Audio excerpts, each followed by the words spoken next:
हम सभी को लगता है जो हम जानते हैं, जो हम समझते हैं वही सही है।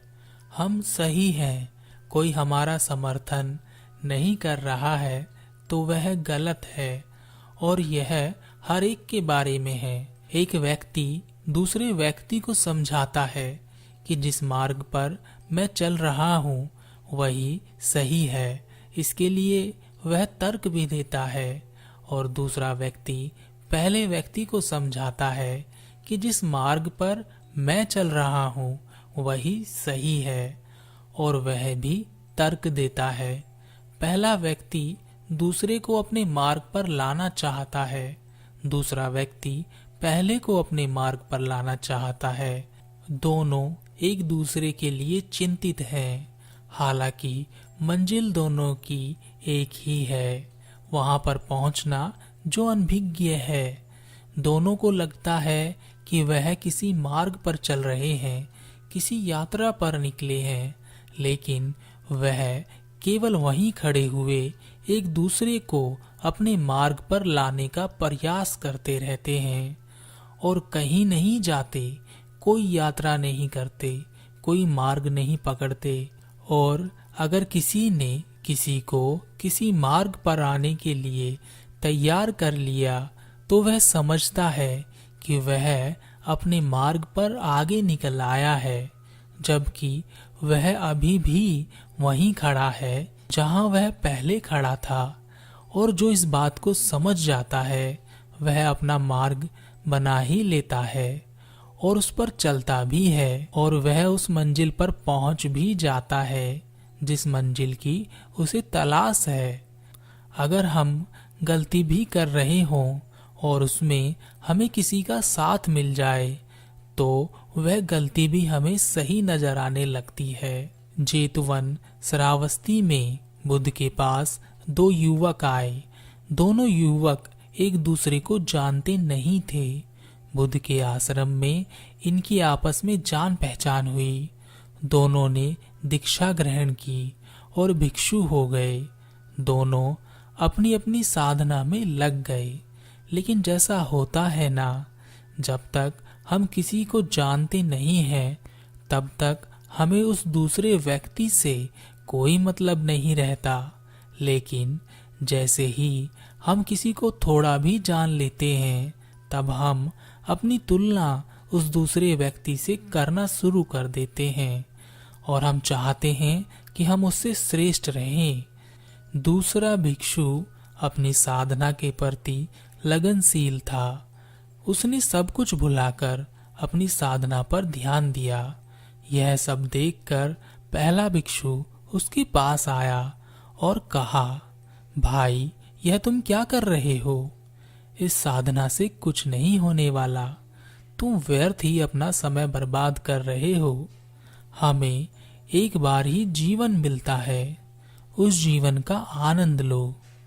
देखो कितना सुंदर मौसम है, कितने सुंदर पक्षी हैं, कितना सुंदर वातावरण है, और तुम आंखें बंद कर कर बैठे रहते हो।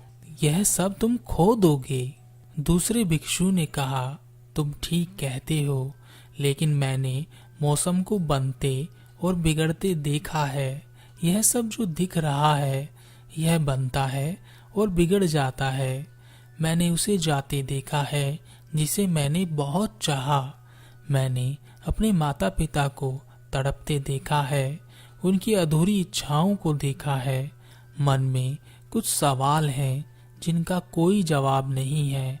जब मैंने बुद्ध को सुना तब मुझे लगा कि शायद यहाँ से मुझे वह मार्ग मिल जाएगा जिस पर चलकर मुझे मेरे प्रश्नों के उत्तर मिल जाएंगे। इसलिए मैं यहाँ साधना कर रहा हूँ। तुम बताओ कि तुम यहाँ क्यों आए हो? पहले भिक्षु ने कहा, मैं अपने जीवन को आनंदित हो जीना चाहता हूँ, और इस आनंद में एक चीज ही बाधा डालती है, वह है भूख।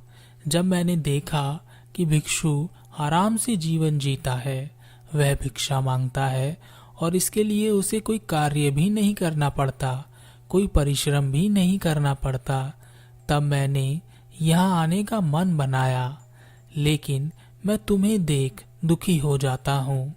मैं तुम्हारे लिए चिंतित हूँ। दूसरे भिक्षु ने कहा, मेरे लिए चिंतित ना हो। मैं जिस मार्ग पर चल रहा हूँ उसके अंतिम पड़ाव तक मुझे जाना ही है। तुम अपने मार्ग पर चलो, जो तुम्हें सही लगता है, उचित लगता है, वही करो। पहले भिक्षु को यह बात सही नहीं लगी।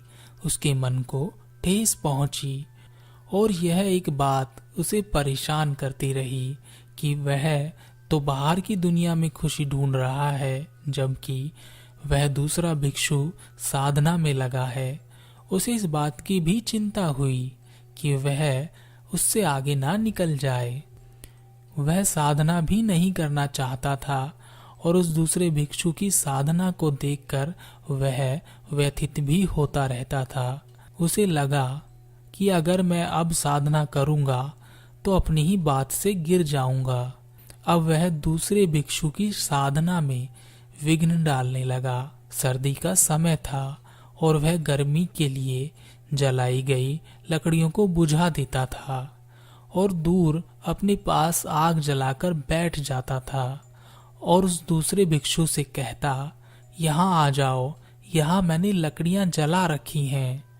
लेकिन दूसरा भिक्षु अपनी साधना से उठकर नहीं जाना चाहता था, इसलिए वह ठंड में भी अपनी साधना में लगा रहता था। साधना की समाप्ति पर जैसे ही दूसरा भिक्षु सोने के लिए तत्पर होता, वैसे ही वह पहला भिक्षु उसके पास आता और कहता, अरे तुम इतने आलसी कैसे हो गए?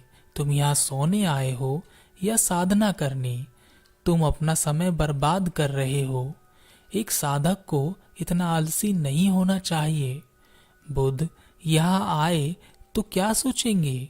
यह कहकर वह पहला भिक्षु खुद सो जाता, जबकि वह दूसरा भिक्षु थोड़ा आराम कर फिर से साधना में लग जाता। इस प्रकार निरंतर अभ्यास करते हुए वह दूसरा भिक्षु अरहत्व को प्राप्त हो गया। वर्षावास समाप्त हुआ और वह दोनों भिक्षु बुद्ध के समक्ष उपस्थित हुए। बुद्ध ने उन दोनों से कहा, तुम्हारा वर्षावास कैसा रहा और तुम्हारी साधना वह कैसी रही? पहले भिक्षु ने तुरंत उत्तर दिया, इस भिक्षु की बात ना करें बुद्ध। इसने तो अपना सारा समय सोकर व्यर्थ बर्बाद कर दिया। मैंने इसे कई बार चेताया भी कि अपनी साधना पर ध्यान दे, लेकिन यह तो बहुत बड़ा आलसी है, कुछ करना ही नहीं चाहता। बुद्ध मुस्कुराए और बोले, और तुमने क्या किया? पहले भिक्षु ने कहा, मैंने पहले ही दिन से साधना आरंभ कर दी थी। मैं रात्रि के समय में भी अग्नि प्रज्वलित कर उसके पास बैठकर साधना करता रहा। मैंने अपनी साधना पर बहुत ध्यान दिया। बुद्ध ने कहा, तुम जानते हो कि मैंने तुम्हें संघ में क्यों सम्मिलित किया? जब मैंने तुम्हें पहली बार देखा था तब तुम कुछ खोज रहे थे, आनंद खोज रहे थे, जीवन के आनंद को जीना चाहते थे। जो व्यक्ति खोजी है, जो अपने जीवन को खोजता है, वह जीवित है। वह अपना मार्ग स्वयं बना सकता है, उस पर चल सकता है और अपनी मंजिल तक पहुंच सकता है। लेकिन अब तुम दुखी दिख रहे हो। अब बताओ कि तुमने क्या किया? वह पहला भिक्षु बुद्ध के चरणों में गिर गया और उसने कहा, हे बुद्ध, मुझे क्षमा करें। मैंने अपना सारा समय व्यर्थ बर्बाद कर दिया। मैं तो इसी उधेड़ बुन में लगा रहा कि कैसे मैं दूसरे भिक्षु को साधना ना करने दूं। बुद्ध ने दूसरे भिक्षु से पूछा, तुमने क्या किया? दूसरे भिक्षु ने कहा, मैंने अभी तक कुछ भी नहीं किया। अब मैं कुछ करना चाहता हूँ।